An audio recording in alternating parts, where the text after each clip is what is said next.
José Esteban Melo. Muchas gracias, señora presidenta, compañeros, compañeras de asambleístas. La Ley Orgánica de Comunicación se creó con un espíritu para que los ciudadanos puedan tener acceso a los medios de comunicación. Y cuando hablamos de esta ley, hablamos directamente del concepto de poder, recordando que el poder es la capacidad para poder modificar el comportamiento o las acciones de otras personas, es decir, la vida de otros. Ante esto, lo que tenemos es una asimetría en las funciones y en las relaciones sociales, donde hay un proceso de desigualdad en dichas relaciones.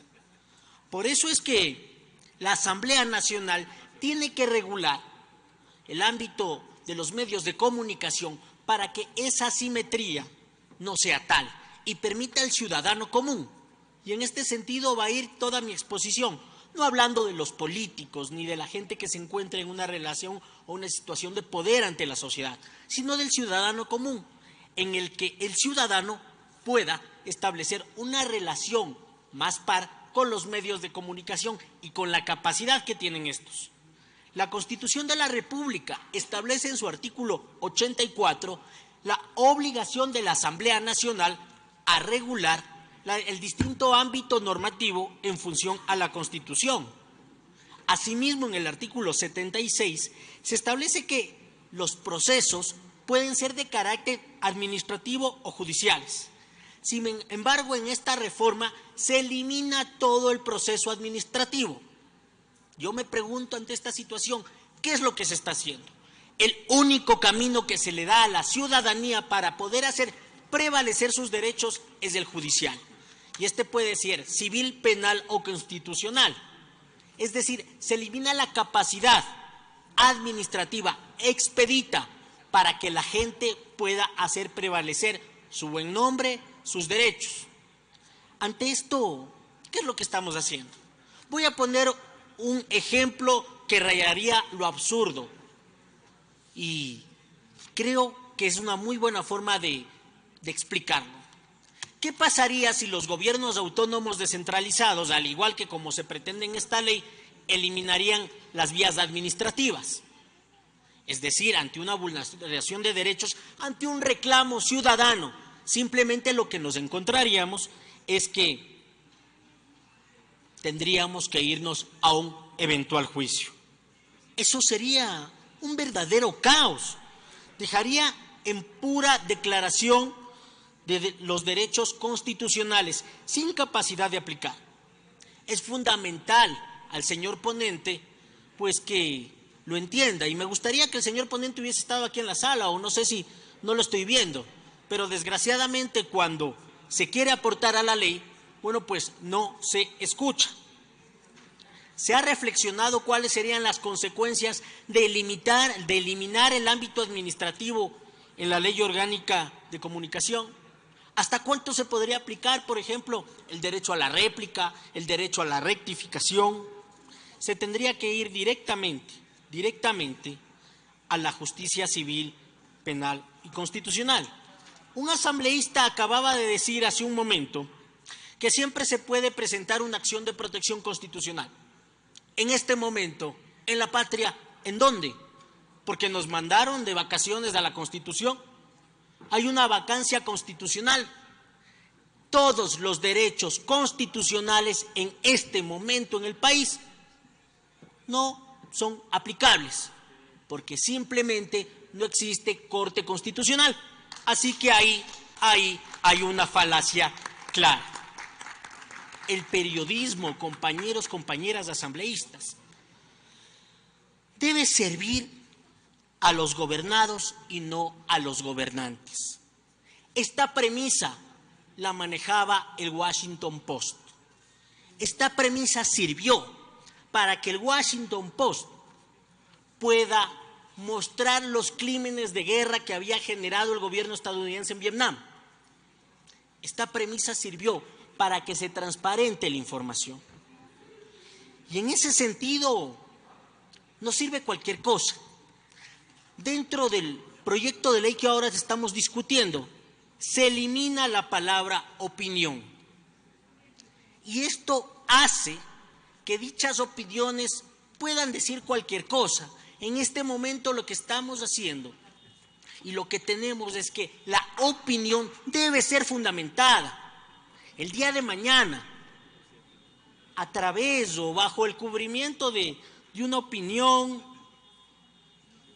se puede decir cosas sin ser fundamentadas. ¿Qué tal si el día de mañana, en una columna o algo, no hay rigurosidad, no hay responsabilidad?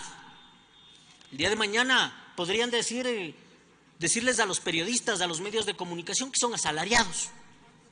El día de mañana se podría decir que son vendidos. El día de mañana se podría decir cualquier cosa. Simplemente porque al eliminar la palabra opinión del texto de la ley, se puede llegar a establecer cualquier mecanismo. Se puede impulsar acusaciones, se puede impulsar los ataques que antes habían, ataques racistas, ataques sexistas, ataques xenófobos, ataques homofóbicos, etcétera. Y todo eso cobijado bajo el nombre de opinión. Se complica mucho en las reformas al artículo 5. Miren, yo sé que se escucha y se habla sobre la eliminación de la comunicación como servicio público. Y yo no sé si han revisado la sentencia de la Corte Constitucional, la cual señaló que no es incompatible el derecho con el servicio para que se garantice a la población el poder tener acceso, para que se garantice desde el Estado, no desde el gobierno, desde el Estado el acceso a los medios de comunicación y a la información que se va brindando. ¿Por qué se elimina? Muy sencillo, se elimina porque eliminar el servicio público, el concepto de servicio público en la comunicación, simplemente termina siendo un trofeo. Un trofeo ya no de carácter conceptual, porque está en la propia Constitución de la República, sino que establece términos imprecisos, desatinados. Nos habla, por ejemplo, se nos dice que los medios de comunicación son instrumentos impresos de servicios de radio y televisión, de audio y de video, por suscripción, aptos para transmitir, divulgar, difundir, propagar en forma estable y periódica los textos, sonidos e imágenes destinados a la población. Parece que faltase una coma, porque de lo contrario se pretende dejar fuera a los medios impresos. Esto es, en el fondo, concebir los medios de comunicación no de la forma adecuada. Es necesario que se revise por parte de la Asamblea Nacional lo que se está derogando. Un claro ejemplo de esto es la eliminación del artículo 26, que nos habla sobre el linchamiento mediático. Hay que considerar claramente que el único camino que se genere es el camino judicial. ¿Qué pasa con todas aquellas personas a las cuales se les vulneró sus derechos?